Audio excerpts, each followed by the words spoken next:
Bom dia, igreja. Que a graça do Senhor Jesus Cristo seja com cada um. Eu estava lembrando quando eu pude estar ali na Terra Santa, Israel. Estivemos no túmulo de Jesus. Aquela frase, aquele versículo me falou tão forte. Vinde e vede, ele já não está aqui. Creio que é em Marcos, né? Ele já não está mais aqui.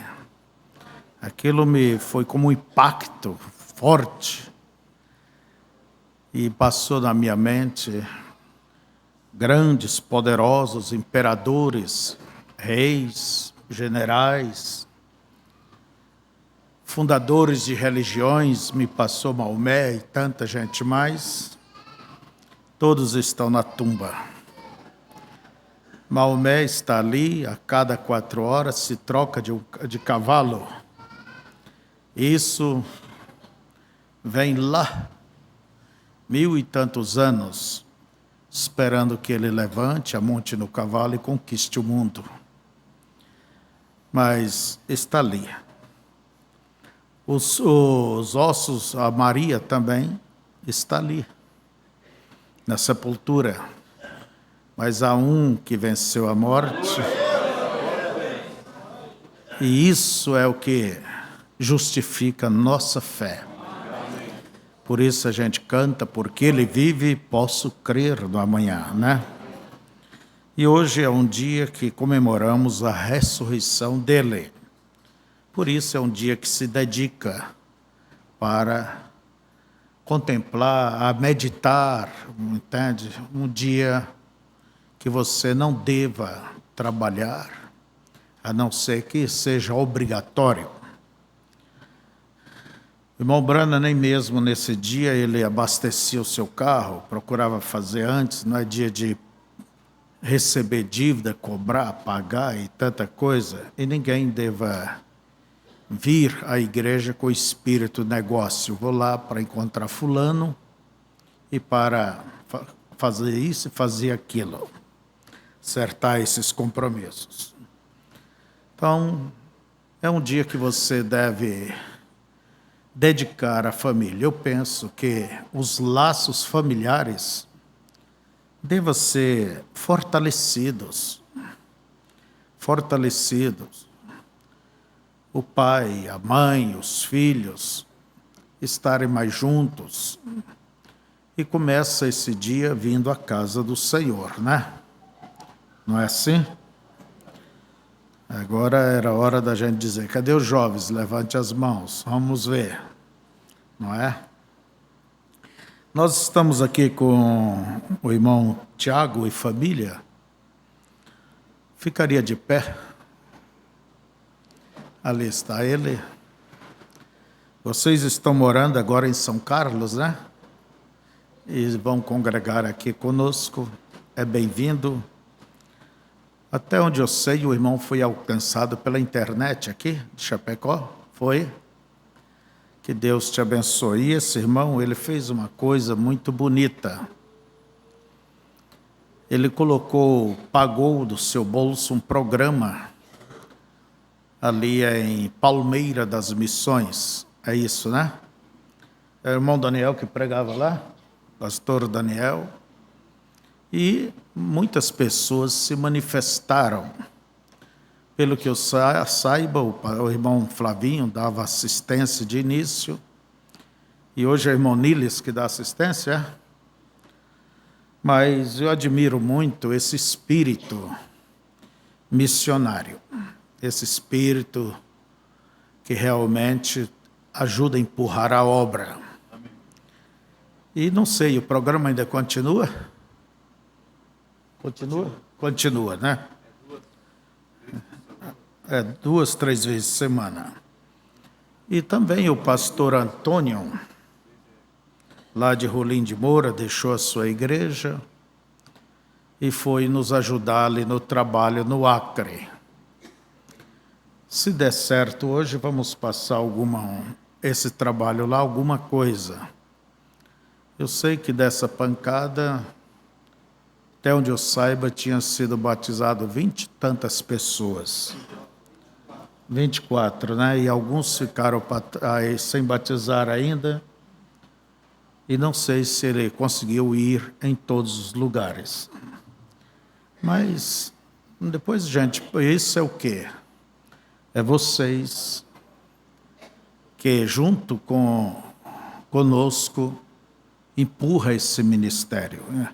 Leva a mensagem. E ao invés da gente ficar brigando, discutindo, é melhor trabalhar. Deus não discute nem os seus filhos, não é certo? E o profeta disse que Deus haveria de um dia, o próprio irmão Branham disse, eu vi isso em 2 mensagens, que Deus tinha eleito no Amazonas aqueles ribeirinhos, e que ele tinha vontade de ir lá, mas um dia Deus ia mandar alguém que ali havia muitos eleitos. Agora, se Deus escolheu vocês para começar esse trabalho, através de nós, e Deus está confirmando, amém, amém, não é certo? Quarta-feira, se não me engano, teve um casal aqui com uma criança para se apresentar. Eles estão aqui ou não? Creio que não, né? Outra coisa, eu estava falando com alguém e volto, e que é bom eu dar uma nota. Vocês vê, esse ano é um ano de política. São notas que eu estou dando. É um ano de política. Eu creio que o crente ele deva estar o mais afastado desta coisa do que, como diz o irmão Branham, política é do diabo. Em Mateus 4, o diabo ofereceu tudo para Jesus. É certo que temos que ir e dar o nosso voto. Mas em quem você vai votar? Está difícil escolher, né? Está difícil escolher em quem votar. Eu daria o meu parecer, vocês aceitam? Eu, pelo menos, não vou votar em ninguém que está sendo investigado pela Lava Jato. Para que não tenha lá como que é o privilégio? O foro privilegiado. Mas que eles caiam na justiça comum também. Porque ela anda mais rápido e assim por diante. Eu, pelo menos, não votarei, se você quer, problema seu, mas eu não votarei em nenhuma pessoa comprometida com a corrupção. Então, e nenhum com esses velhos raposões que estão por lá. Quase que é bom levantar pessoas novas. Mas o correto é que nunca se deve entrar de sangue nestas coisas. Não há esperança nisso aí. E há pouco foi morta uma vereadora lá em cima. E mulher, muitas vezes, se dói por mulher, não é isso a maioria? Ninguém tem que se doer por ninguém, é lamentável a morte, seja de quem quer que seja. Mas era uma pessoa que havia sido elegida mais pela bandidagem, e tinha que defender essa bandeira, e defendia essa bandeira gay. Entende? É a convicção dela, a convicção deles. Então você não tem que estar lamentando, chorando, ou falando sobre isto. Deixa para lá, seja quem for. E sobre a corrupção em nosso país, Na verdade, isso tem se tornado uma cultura. Eu penso que, no fundo, o povo tem o que o povo merece. Porque no tempo da votação se vendem, antigamente se vendia por um chapéu, por uma latinha de azeite, hoje não, a coisa ficou cara. Por quê ficou cara?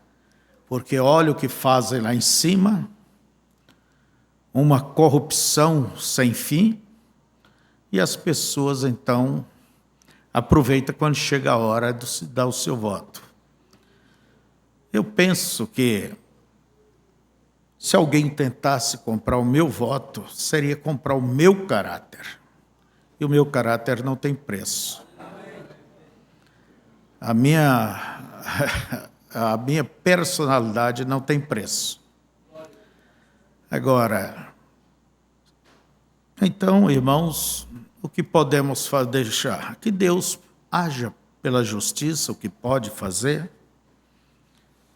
Mas o que podemos ver em tudo isto, eu nunca falei sobre estas coisas, mas o que se pode ver nisto, é que é difícil rico ir para a cadeia e ficar na cadeia o tempo todo. Não existe um país que mais tenha recursos, que pode se recorrer a recursos. E políticos têm recursos que nunca acabam. Entende? Por isso é que o crime, a corrupção, a coisa é tão longe. A morosidade da justiça. Mas o que pode fazer a justiça? Se está de mãos atadas, porque as leis são feitas pelos deputados e senadores. E elas já são feitas para proteger bandido. Quer dizer, a morosidade, o tempo de julgamento, recorre.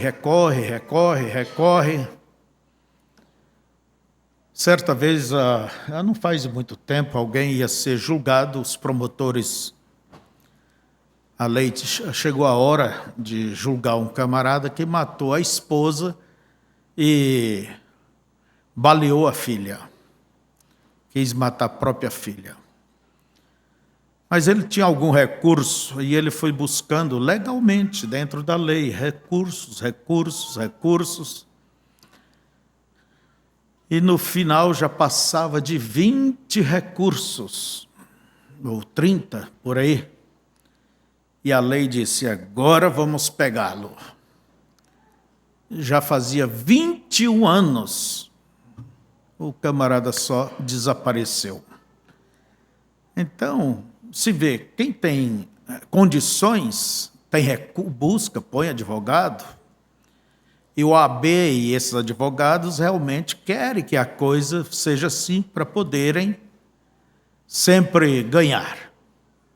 Agora, quem não tem recurso, quem não tem lastro financeiro, influência, por isso as penitenciárias estão cheias, sendo que há muitas pessoas inocentes, muitas pessoas que já cumpriram o seu tempo. O que pode fazer os juízes? Nada, estão de mãos atadas. Entende? A morosidade é a causa de tanta perversão.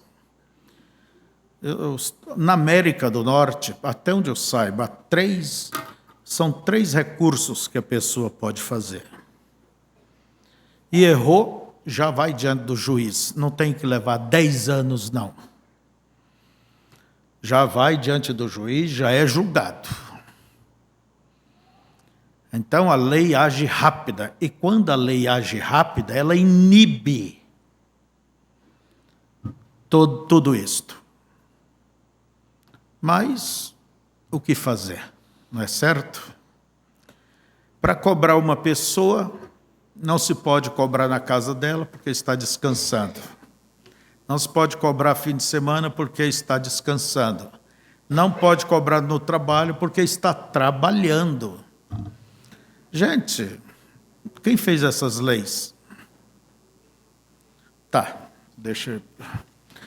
Desde que nós possamos servir a Deus em paz, está bom, né? É o que queremos. Mas vamos ficar de pé.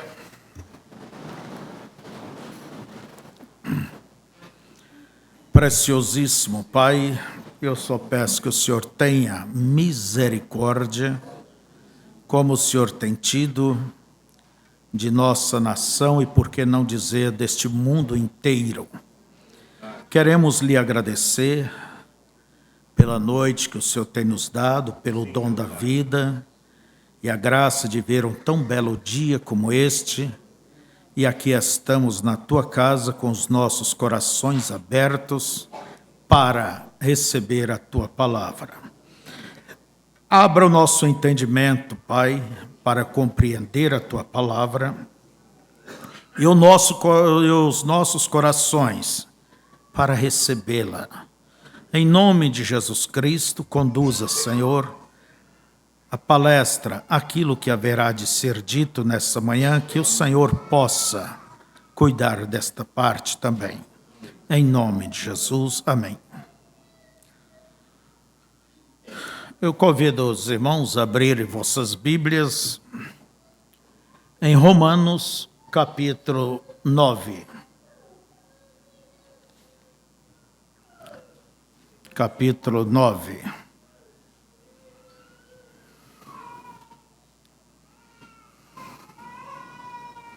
Verso 22.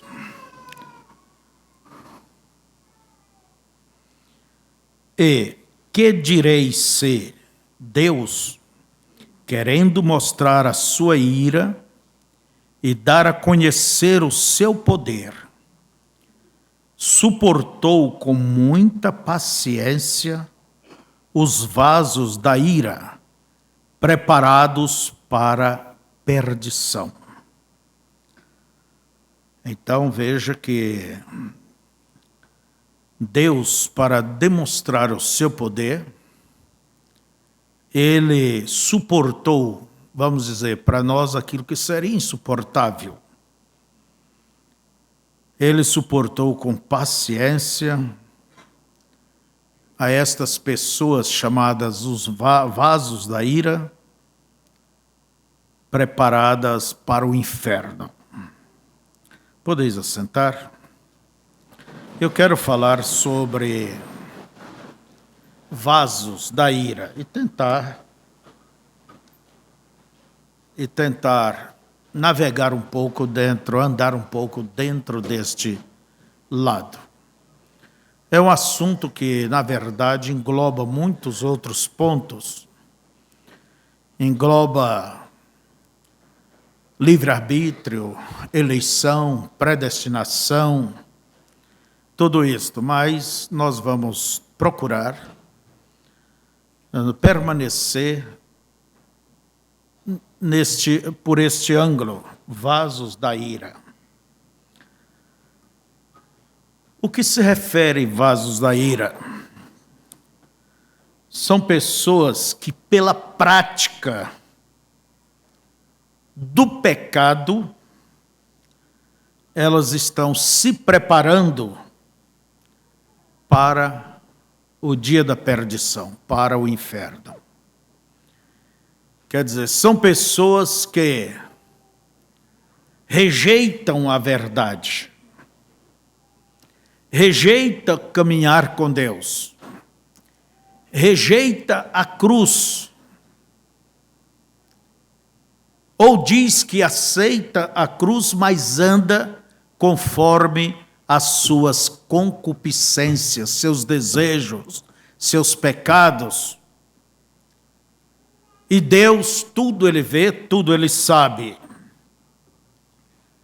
Então, irmãos, às vezes somos voltados mais a ver Deus como daqui, direita ou esquerda. 8 ou 80, mas não é assim. Se Deus fosse um extremo, ele já teria liquidado desde o início todos aqueles que contrariaram a ele. Mas, pelo contrário, Deus suporta, Deus releva, Deus sofre, mas há um propósito pelo qual Deus se deixa, entende? Com a sua longanimidade, que quer dizer paciência, é para nos mostrar a sua bondade, o seu amor, para nos mostrar o seu cuidado. Porque se não fosse desta maneira, ele não suportaria. Olha vocês a condição do mundo. Certa vez o irmão Branham, quando entrou naquele lugar para comer, e ali era um lugar de baixa... um lugar de um tanto baixo, né? E ali estava um soldado jogando, e era proibido naquele estado jogar. E ali estava 2 homens bêbados conversando com uma velha, cabeça branca, e aquela senhora toda pintada, cabelo cortado, e também estava bebendo. E o irmão Branham, ele disse: Deus, o Senhor é tão santo, tão puro, por que o Senhor não varra isto, não liquida tudo isto? Minhas filhas vão ter que ver essas coisas, conviver com isto. Foi quando Deus lhe chamou: vem cá. E numa visão mostrou ele mesmo, em um mundo cometendo pecado, e quando ele cometia pecado, aquele raio, aquela nuvem negra subia e aquele raio vinha contra ele. Mas havia ao redor da terra um para-choque, era o sangue de Cristo. E ele via o rosto de Cristo se contorcer de dor. E ele chegou a Cristo e disse: Senhor, o Senhor me perdoa? Ele disse: te perdoo. Por que você anda condenando ela? E ele, quando saiu da visão, procurou se desculpar com aquela senhora. E ele se aproximou daquela mesa, e os 2 homens tinham ido no banheiro. E ele disse: posso me assentar? Ela disse: não, já estou acompanhada. Ele disse: não é isso, minha senhora. Eu quero lhe pedir perdão, que eu estava te julgando. E Deus me diz que não deva ser assim. Porque enquanto a senhora viver, há um sangue, há uma misericórdia que te protege. Ele contou para ela. Mas quando você se for daqui, você estará diretamente debaixo da ira de Deus. Então, por que é que Deus, ele suporta um mundo cheio de inimigos, cheio de críticos, de incrédulos, de blasfemos, de ateus, de pecadores de toda sorte? Por que é que Deus permite isto? Se você fosse Deus, ou eu sendo Deus, nós não permitiríamos nada disso. Por que Deus permite esse nosso país tão depravado moralmente? E ainda envia sua chuva, sua comida, suas bênçãos, um país do carnaval, do nudismo, da prostituição.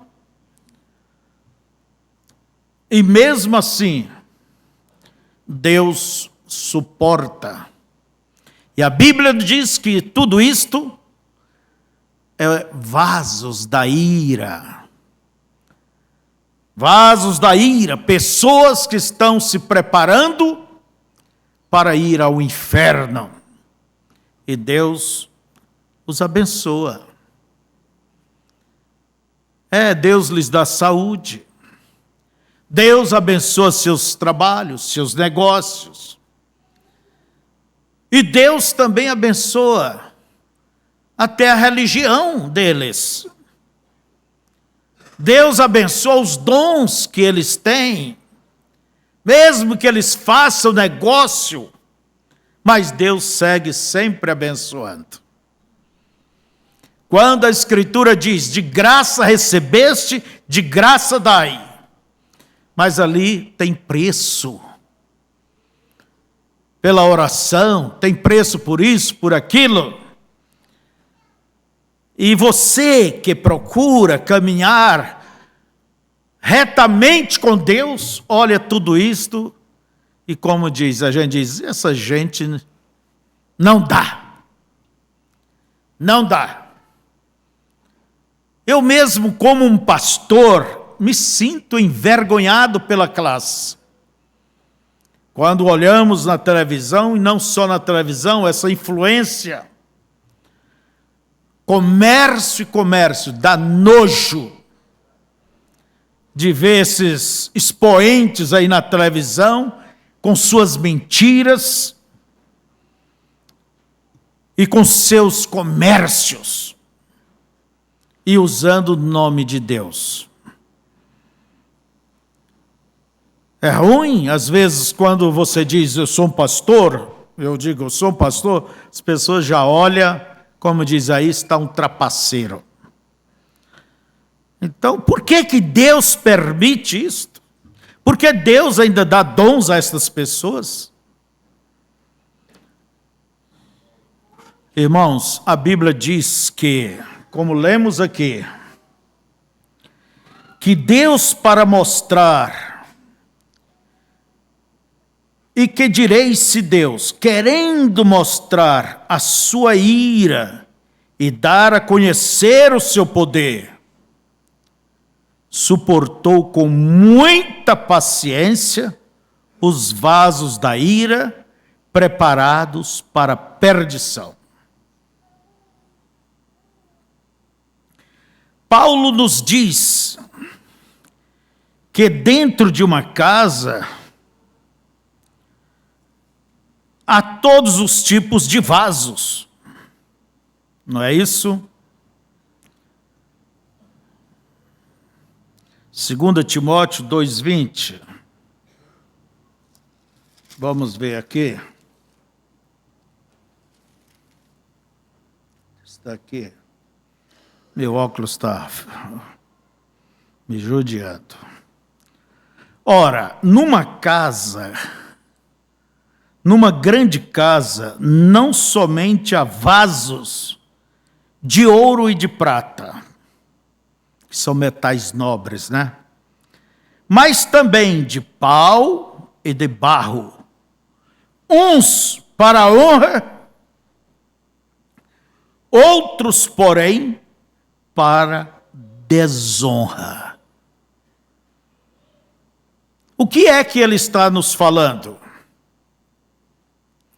Em outras palavras, mesmo dentro da igreja,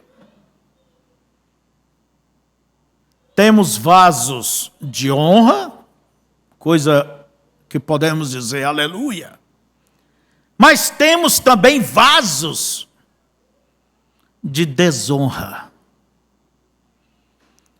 Pessoas que estão ali para complementar o quadro, como Judas.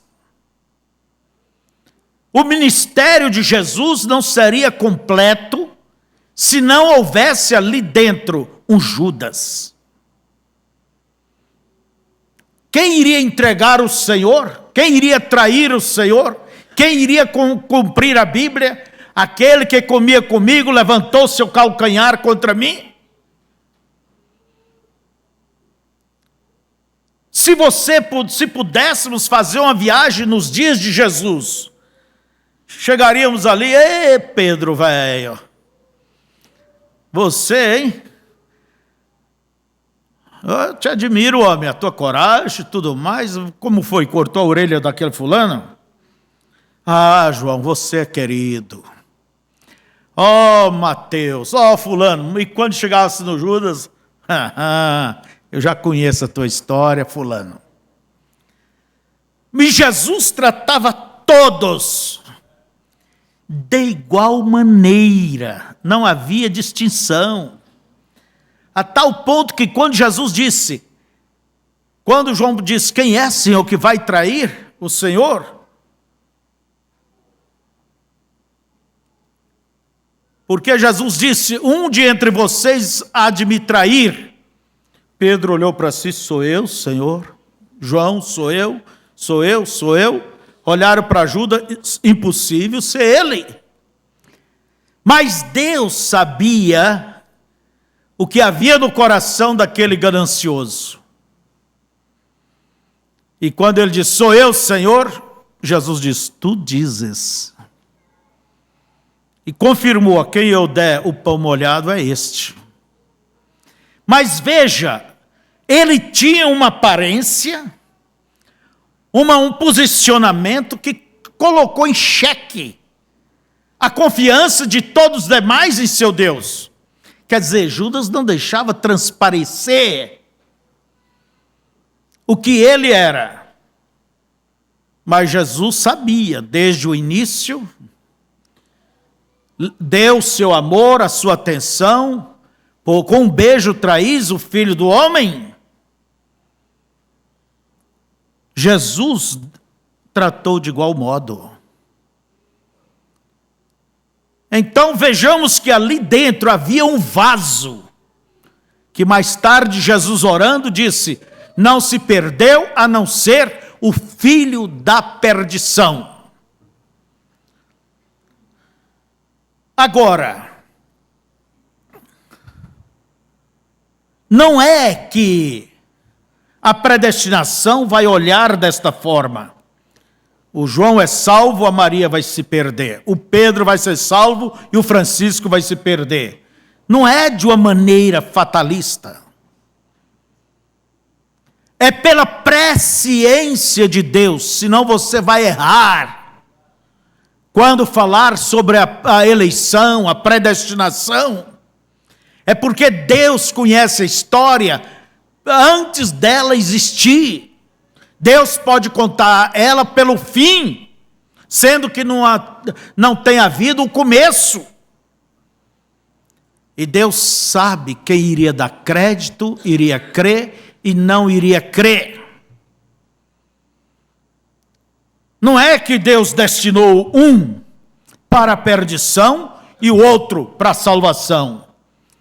Mas, pastor, a Bíblia diz aqui em Romanos que antes de Jacó e Esaú conheceu bem e o mal, Deus disse, amei Jacó e aborreci Esaú. É porque Deus sabia que Esaú desprezaria a primogenitura, desprezaria a sua posição em Deus. Isso demonstrava que ele não tinha fé na palavra. E Jacó, apesar de ser um Jacó, trapaceiro, mas ele cria e suspirava pela primogenitura. Por isso que Deus disse, amei a Jacó e aborreci Esaú. Você não pode olhar para a predestinação de uma maneira fatalista.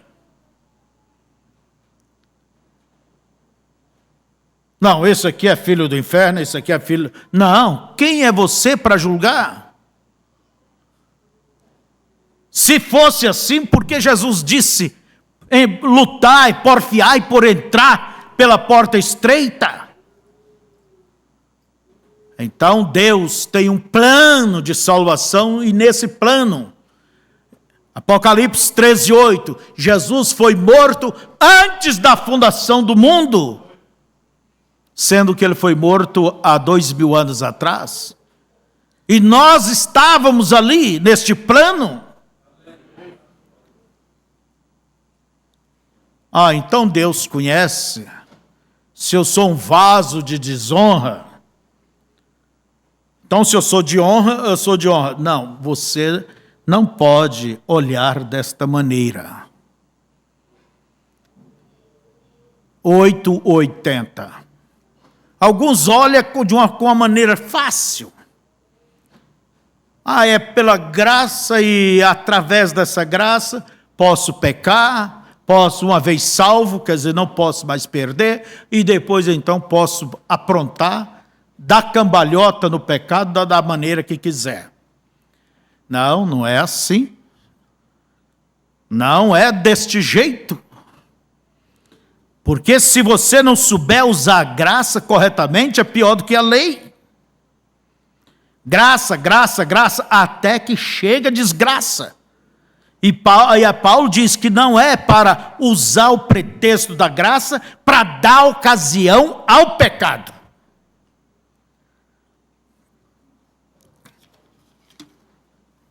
O que nos diz as Escrituras? Que numa mesma casa, não somente há vasos de ouro e de prata, mas também de pau e de barro. Uns para a honra, outros, porém, para a desonra. Verso 21. De sorte que, se alguém se purificar destas coisas, purificar de quê? Das obras da carne, se purificar do pecado, fugir do pecado. Olha bem, de sorte que se alguém se purificar destas coisas, será vaso para a honra, santificado e idôneo para o uso do Senhor e preparado para toda boa obra. Daí ele até diz para Timóteo, foge também dos desejos da mocidade, em outras palavras.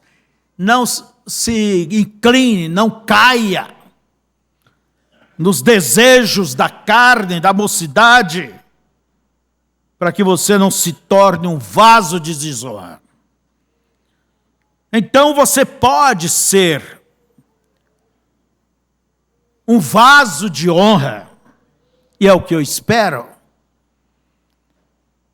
que todos sejam um vaso de honra na casa de Deus, não um vaso de desonra, para trazer vergonha, para desonrar a casa de Deus, os irmãos que tanto lutam pelo Evangelho para manter as coisas de pé.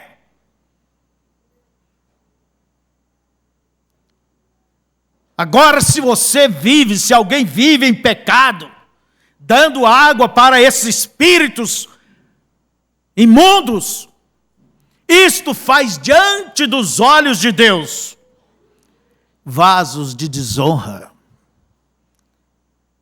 E quantas vezes a igreja tem passado vergonha? Vergonha! Com maus testemunhos.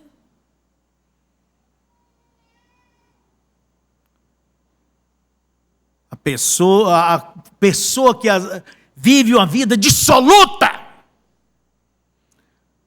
seja moralmente, seja em sua vida, seus negócios, seus trabalhos, vive uma vida porca. Mas Deus sabe, e a Bíblia diz, que dentro, em outras palavras, dentro da igreja, há todos os tipos de vaso. Agora eu pergunto, você é vaso? Que tipo de vaso? Você luta para dar o seu melhor? Você nega a si mesmo para cumprir a vontade de Deus? Você procura andar no Espírito? Caminhar, trilhar pela palavra? Ou é aquele que vai atrás do vício, atrás das más companhias, atrás da pornografia pela internet, e sei lá mais por onde, dando água a este espírito? Você está alimentando a coisa que há por dentro. Se você não se veste como uma cristã, mas como uma ímpia ou semi-ímpia, vamos dizer, não há semi-ímpia, mas vamos dizer meio-meio, é porque você alimenta esse espírito que está dentro. E Deus irá julgar cada um é pelo Espírito que está dentro.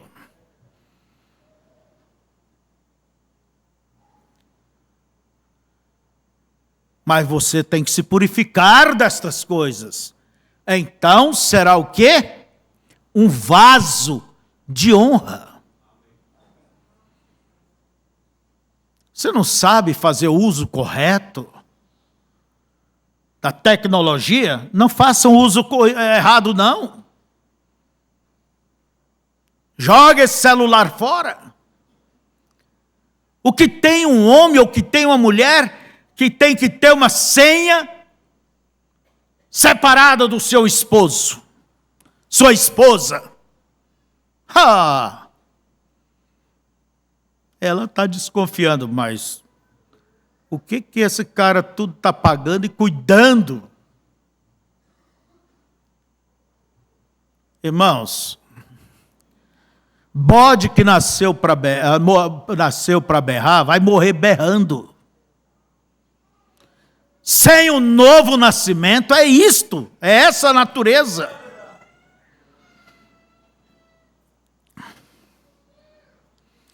Agora, por que Deus tolera tanta? Sabe para quê? Por outro lado, para Ele nos mostrar, é para nos dar confiança, que Ele é bondoso, que Ele é misericordioso, entende? Como Ele é paciente, como Ele é bom, para que haja o positivo, primeiramente, de onde se origina o positivo? Vem do negativo. Tem que haver o negativo, tem que haver uma mulher sem caráter, para que valorize aquela que tem caráter. Tem que haver aquele cristão chamado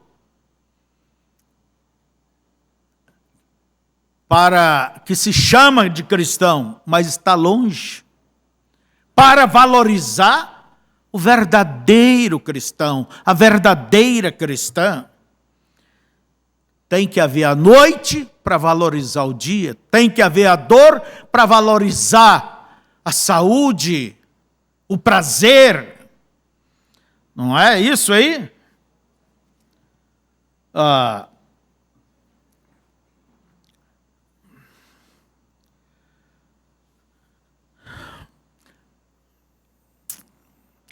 A predestinação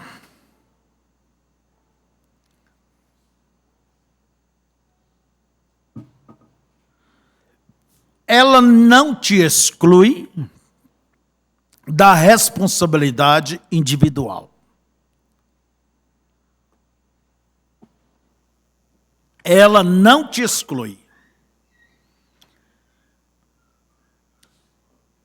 Até mesmo o livre-arbítrio que Deus nos deu, ele vem da soberania de Deus.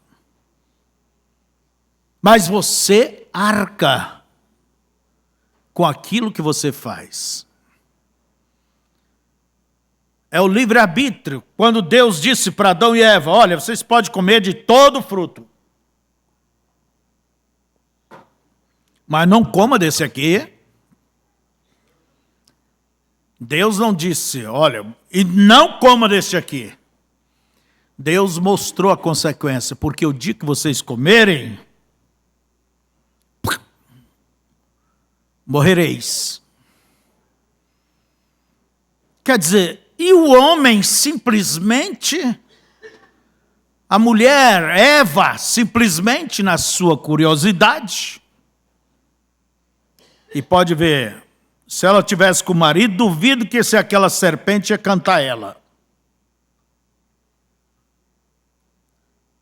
Mas quer andar sozinha, viver no carrão sozinha, e andar por aí, espitigada, e se rebolando, né? O homem, muitos homens já olham e já sabem o que ela quer. Está atrás de homem. Entende? O que quer? pela maneira de se vestir, pela maneira de se comportar. A pessoa vai declarando, pelos frutos já se vê. Já se vê o que vai dar aquele rapaz, aquela moça. Já se vê o que vai dar. Então, vejamos, irmãos, que Deus disse para eles: não toque o dia que vocês fizerem. O que é isso? Livre-arbítrio. Ah, mas o homem caiu. Isso não pegou Deus de surpresa? Deus sabia que ele cairia. E isto deu margem para Deus mostrar o seu outro lado. Por isso que o vaso da ira dá margem para Deus mostrar o seu outro lado de misericórdia, amor, bondade, proteção para os seus verdadeiros, para os seus filhos. E quando caiu, então, ali estava. Como Deus poderia ser um salvador se não tivesse ninguém perdido? Ser curador se não tivesse ninguém doente? Ser perdoador se ninguém pecasse? Ah, mas então Deus permitiu isso para que ele chegasse? Deus não é promotor do pecado. Por isso ele deu ao homem o livre-arbítrio, coisa que o animal não tem. O boi não tem, a vaca não tem, nem o animal tem. Mas os homens e anjos têm o livre-arbítrio. Isto quer dizer, você é responsável pelos seus próprios passos. Você é responsável. Então veja, não é que a soberania de Deus, Deus não é promotor do pecado. Se Deus destinasse uma pessoa à condenação para ser um pecador, aquele pecador, para Deus ser justo, ele teria que ouvir a queixa daquele pecador: Senhor, eu não poderia fazer nada, porque o Senhor já me mandou vir para a terra e ir para o inferno depois. Por isso que a porta está aberta, o Evangelho está chamando todos para virem à cruz, todos para a salvação. Deus nos diz as Escrituras: não quer que nenhum se perca, que ninguém se perca. Mas vamos seguir aqui. Então você não pode olhar pela predestinação de uma maneira fatalista. A predestinação, eleição, essas coisas, você tem que olhar pela presciência de Deus. Aí você vai compreender esse conjunto de assuntos, de doutrinas, nessa questão.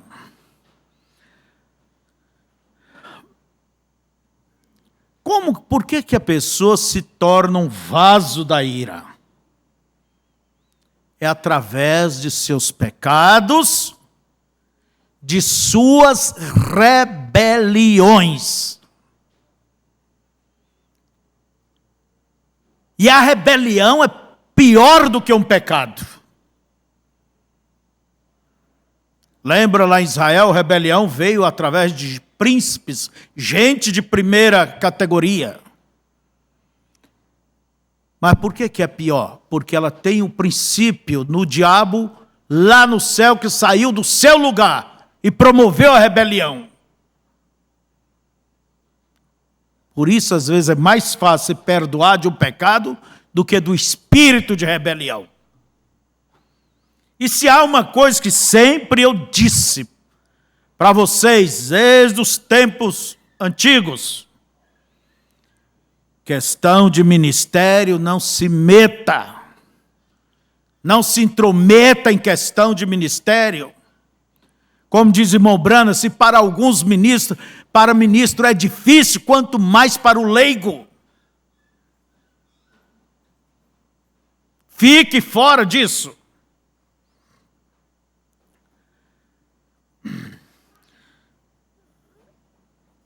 Então é pelos pecados, pelas rebeliões, pelas desobediências que alguém pode se tornar um vaso da ira. E não pensa que Deus vai levar vaso reprovado, vaso desonrado. Não, não, não, não. Olhemos ali o exemplo no deserto. Não foi só gente de primeira que saiu do Egito. A Bíblia diz que saiu uma multidão mista. E ainda por cima havia um vulgo, quer dizer, um personagem que andava no meio daquela gente. Antes deles se blindarem, como hoje, se encher do Espírito Santo, se fechar pela palavra, não, se abrem e dá lugar ao diabo. Aí está o vulgo trabalhando também. E era do meio daquela gente onde surgia as murmurações, os descontentamentos, as queixas. O que era murmuração? Vem de um descontentamento. É aquela voz baixa, aquela voz dissonante, aquela voz que contraria, sempre está julgando. Vamos dizer, sempre está julgando a palavra, a conduta ministerial, julgando isso, julgando aquilo. E às vezes se julga assim. Há muitos por aí que pensam assim. Eu estou falando, meu filho, é você que está falando por você. Há muitos que vê assim. Ora, vai com essa conversa mais para longe, se esconder atrás de outros nomes, de outras pessoas. Mas ali estava, mas uma coisa Deus sabia. E o que é que nos diz as Escrituras sobre esses vasos da ira? Hebreus capítulo 3,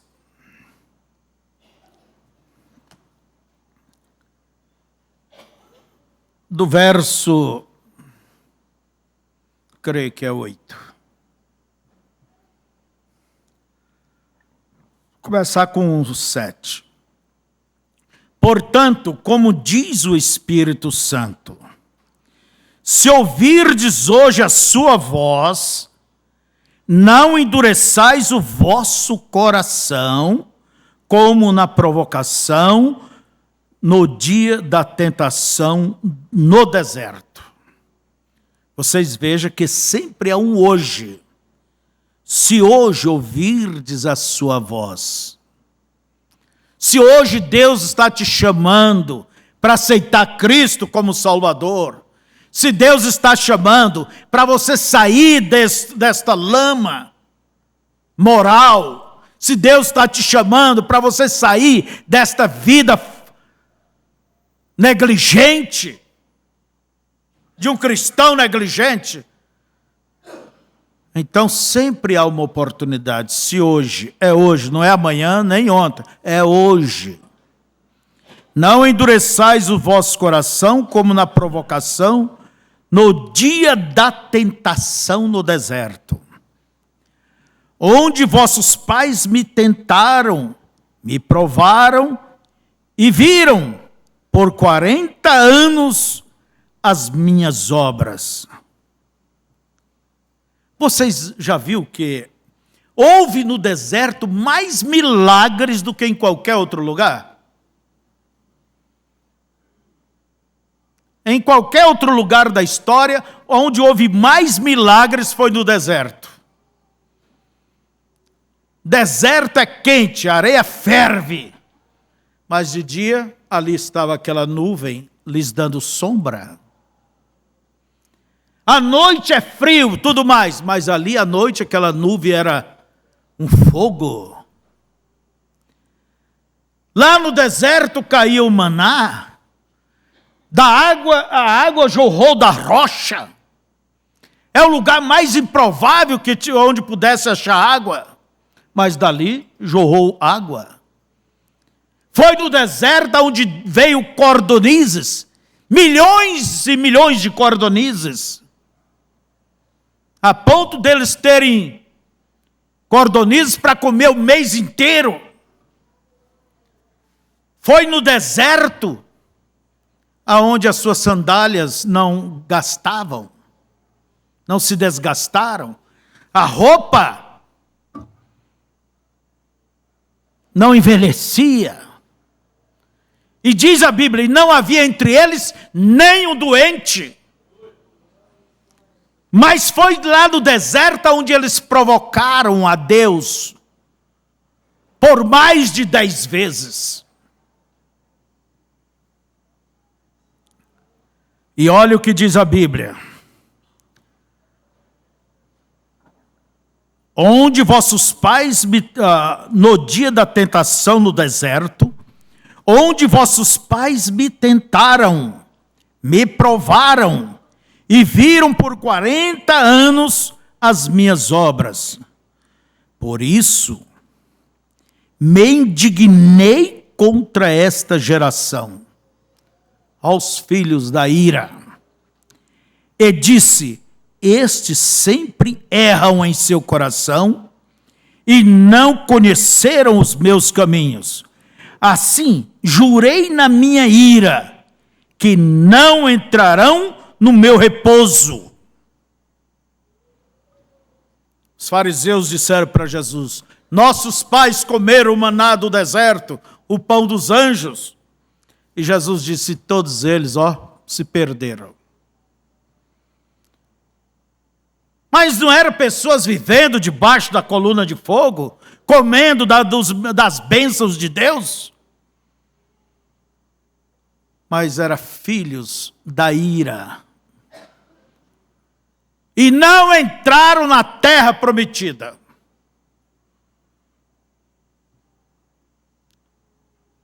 Por isso, irmãos,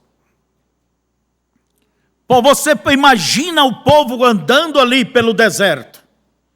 Deus na frente guiando. A arca caminhando. Os fortes, os seus Josués, Calebes, e quantos mais, andando firme. E a coisa foi indo lá para trás, lá para trás, lá para trás. E lá para trás vinham aqueles, claudicando. Estou cansado, meus filhos. Deixa eu sentar um pouquinho aqui nessa pedra. E já sigo, pai, a coluna está indo. É só um pouquinho. Vamos, dali um pouquinho. De novo.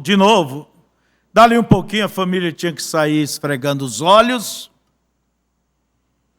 E atrás vinham os urubus, os coiotes gordos, de comerem os rebeldes.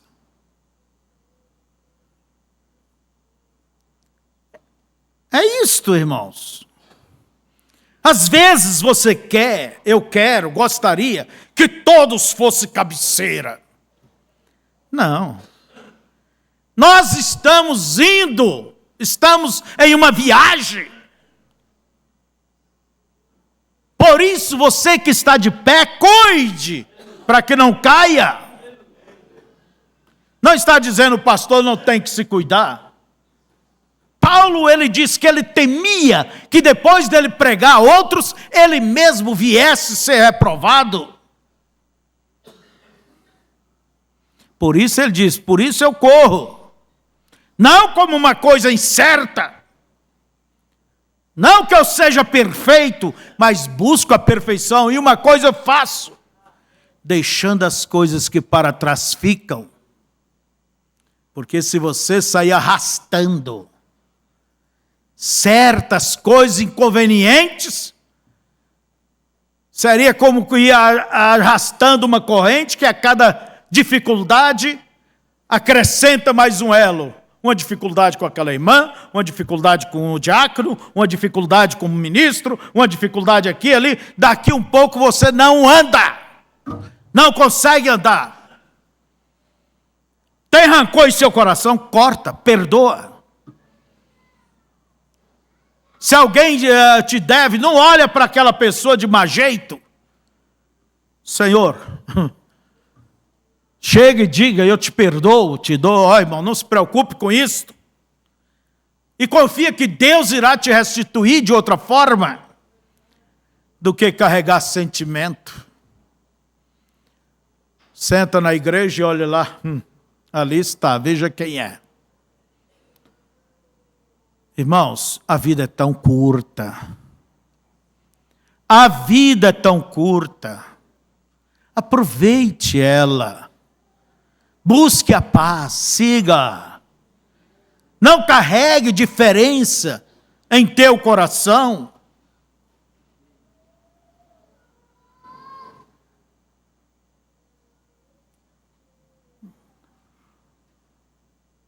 Dai e ser-vos-á dado.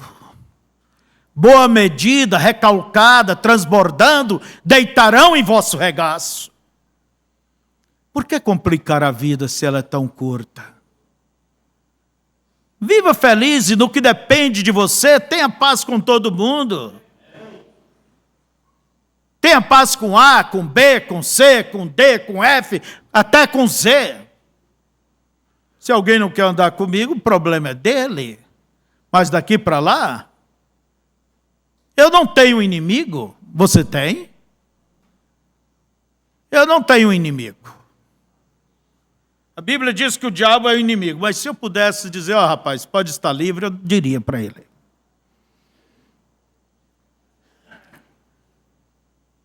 Então vamos aqui. Eles provocaram a ira, e vamos dizer, de Deus, com seus pecados, e por isso eles se tornaram filhos da ira. O pastor fala, a Bíblia fala, a mensagem fala, e resiste. Ora. E que tal se uma hora Deus disser, não será arrebatado? Que tal se Deus abrir a mão? Porque em 2 Tessalonicenses diz, nos fala, nos alerta de cometer, entende? Seguir, eu esqueço a palavra certa, seguir cometendo pecado, a ponto que Deus diz, é isso que você quer? Siga. Como ele falou em Romanos capítulo 1, vocês querem essa vida depravada? Então, viva essa vida depravada. Por isso o mundo vive essa vida depravada. Porque quando Deus apresenta o que é certo e a pessoa rejeita, ela tem que cair do outro lado. Tem que cair, é uma forma de juízo. E devamos temer. E olha, deixa eu ver aqui se eu acho isso.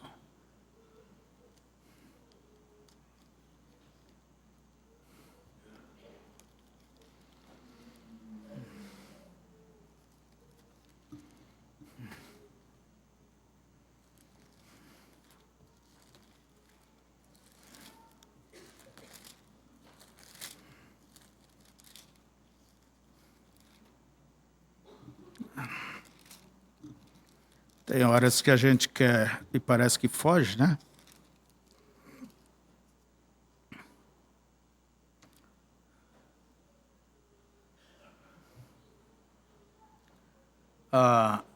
É 2 Tessalonicenses, capítulo 2. A Bíblia chama o espírito de operação do erro. Verso 11. E por isso Deus lhes enviará a operação do erro, para que creiam na mentira. É uma forma de juízo quando a pessoa rejeita a verdade, rejeita caminhar com Deus. Deus permite com que um espírito venha e confirme o que aquela pessoa quer. Você quer um evangelho fácil? Um evangelho segundo o mundo? Você quer seguir pintando, cortando seus cabelos? Andando como qualquer um aí fora?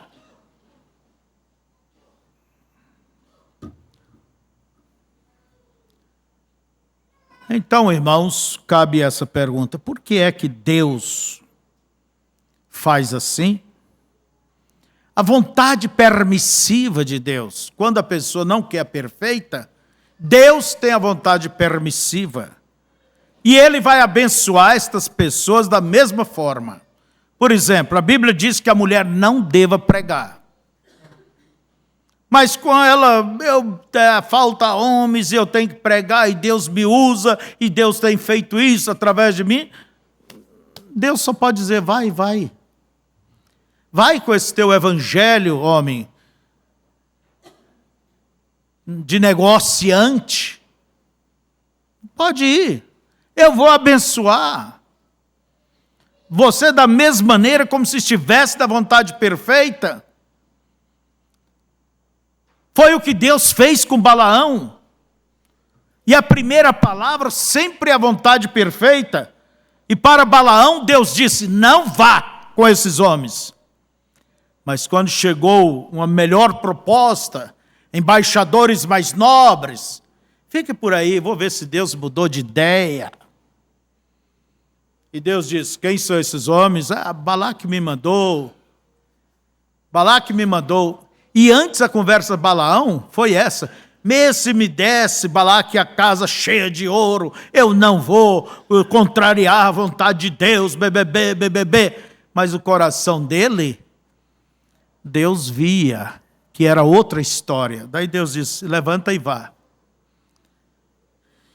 E o profeta Balaão foi. Que alegria, que prazer, Deus me mandou. É o único lugar dentro da Bíblia que você vê Deus dizendo não e depois Deus dizendo sim. É a vontade perfeita e a vontade permissiva. Ambas vêm de Deus. E Balaão foi mais cego do que a jumenta que ele ia montado nela. Porque a jumenta viu o anjo com a espada e o profeta não. Quem anda na vontade permissiva é isto. É cego. E o que aconteceu com Balaão? No seu futuro, morreu pela espada dos filhos de Israel. E não pensa você que anda na vontade permissiva? Você acha que Deus vai te obrigar? Deus vai ficar esturrando em cima de você? Para você caminhar com Ele? Não, Deus, Ele aconselha. Aconselho-te que de mim compres ouro provado. O que é isto? É o caráter cristão. Deus não obriga. Deus, a opção é sua.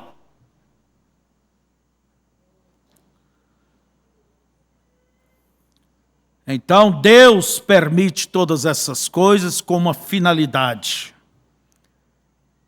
Para mostrar que Ele é paciente, é longânimo, né?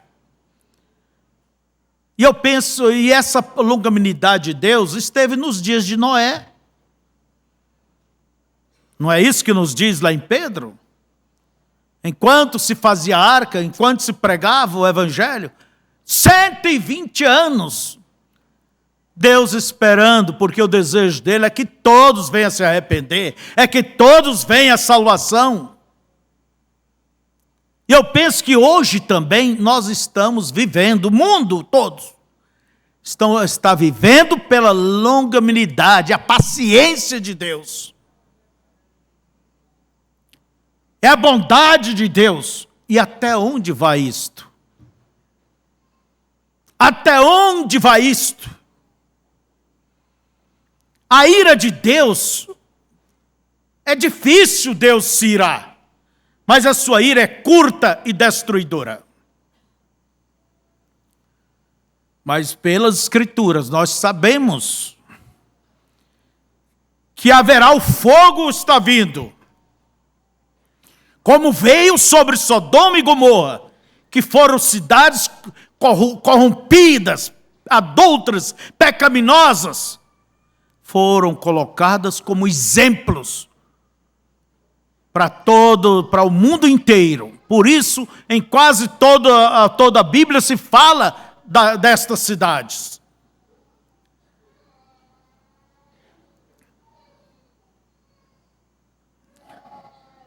Mas Deus tem paciência. E não é isso que nós lemos aqui? Em nossa leitura, Romanos 9.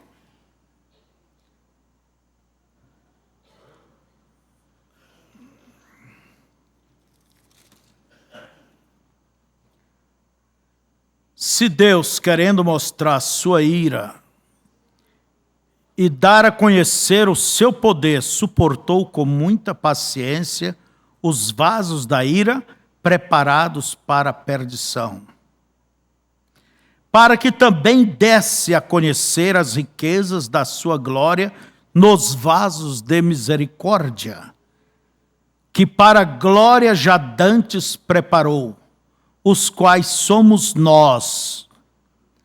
Está falando a igreja eleita, a noiva. A tolerância de Deus, irmãos, nunca confundam a tolerância de Deus com confundir a paciência de Deus. Não, nunca confunda. Deixa-me ler aqui Romanos 2. 4 e 5. Ou despreza tu as riquezas de sua benignidade? Vamos com 3, né?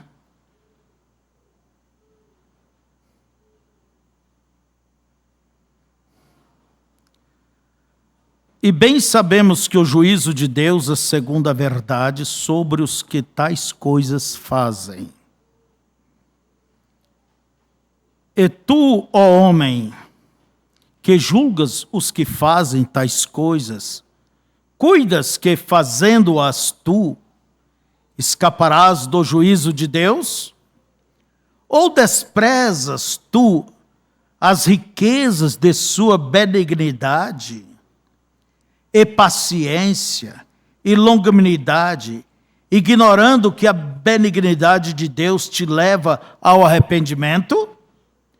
Mas, segundo a tua dureza e teu coração impertinente, entesouras ira para ti no dia da ira e da manifestação do juízo de Deus. Quer dizer, cada um responde individualmente. Nisso, diante de Deus, não se esconde atrás do pai, atrás da mãe, atrás da igreja, atrás do pastor. Não. Cada um é responsável por si. Deus com Israel, ele trabalhou com Israel como povo. Entende? Como um povo. Se um falhasse, o outro seguia adiante. Era como povo, mas nós não. É individualmente. Então, irmãos, não confunda a paciência, o amor de Deus, a temperança, a bondade, para dar ocasião à carne. Como diz a Bíblia, ou pensa que fazendo isto, tu escaparás do juízo? Às vezes se escondendo atrás de uma religião, se escondendo atrás de uma amizade, se escondendo atrás, eu estou na mensagem, creio no profeta. A maneira de dizer que crê realmente é obedecendo. Jesus disse que a maneira que nós o amamos, quem me ama guarda os meus mandamentos, é guardando. Não é por boca, é por atitude, pelos frutos se conhecereis.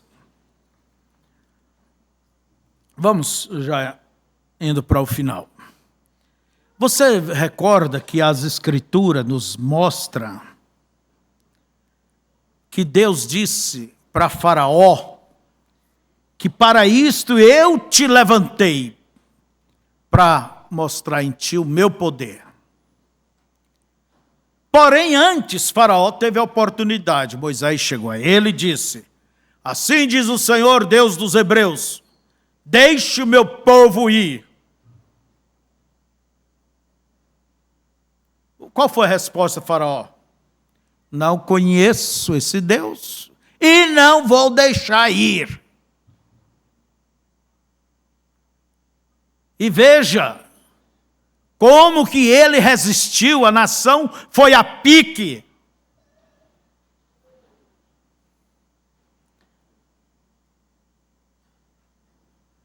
Por que Deus endureceu o coração de Faraó? Primeiro ele teve a oportunidade de fazer a coisa certa, mas não quis. Então cada coisa ia ficando mais dura e o homem mais duro. A ponto que o próprio Moisés disse: olha, a tua vida está na mão de Deus, rapaz. Ficou. E mesmo quando o seu exército entrou no Mar Vermelho, calcula você, não bastava tudo aquilo que Deus trouxe contra o Egito, o homem era duro.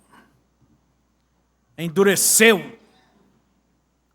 Agora Deus permitiu isto, Deus fez isto, porque Ele não quis o correto. Então veio aquele espírito de teimosia sobre ele. Mas para que Deus fez isso? Para mostrar o seu poder. Por isso hoje lemos sobre as pragas, o poder de Deus, destruindo a potência de então. Porque se não fosse pelo coração duro de Faraó, não teria acontecido estas coisas. Deus sempre Deus está no comando e Ele administra todas as coisas. E no final das contas, tudo terminará como Ele quer. Nem uma vírgula mais, nem uma vírgula menos. Deus está no comando do mundo. Deus está na direção mundial de todos os acontecimentos. Porque nem o diabo pode fazer nada se Deus não permitir. Veja, ele vai até onde Deus permite. E Deus fez o diabo para ser o inimigo. É um cavalo que Deus usa. E até para provar os crentes. Mas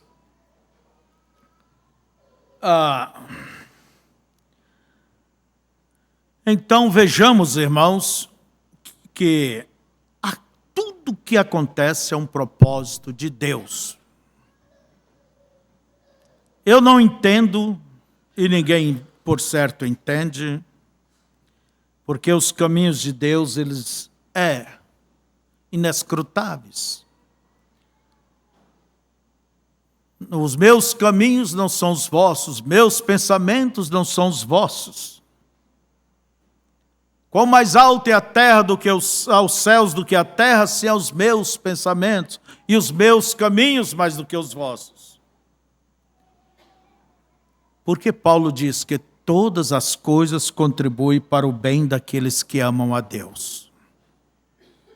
Eu não entendo como uma desgraceira danada pode acontecer um desastre, ou isso, aquilo, algo fatídico, como aconteceu na vida de Jó.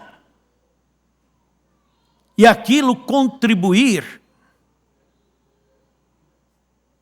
Jó não sabia que ele era a escrita, era a Bíblia, que haveria de consolar milhões de crentes no futuro. A igreja de Corinto não sabia, na sua desordem, que eles eram a causa de muitos ensinamentos vir a respeito da ordem, de dons. Mas Paulo diz, todas as coisas contribuem para o bem daqueles que amam a Deus. Segure nisto. O importante é você amar a Deus. E de onde vem o que vier, aquilo só vai contribuir para a tua experiência espiritual, o teu aperfeiçoamento em Cristo, aquilo só vai contribuir para o teu bem. Então, amados, vamos à conclusão.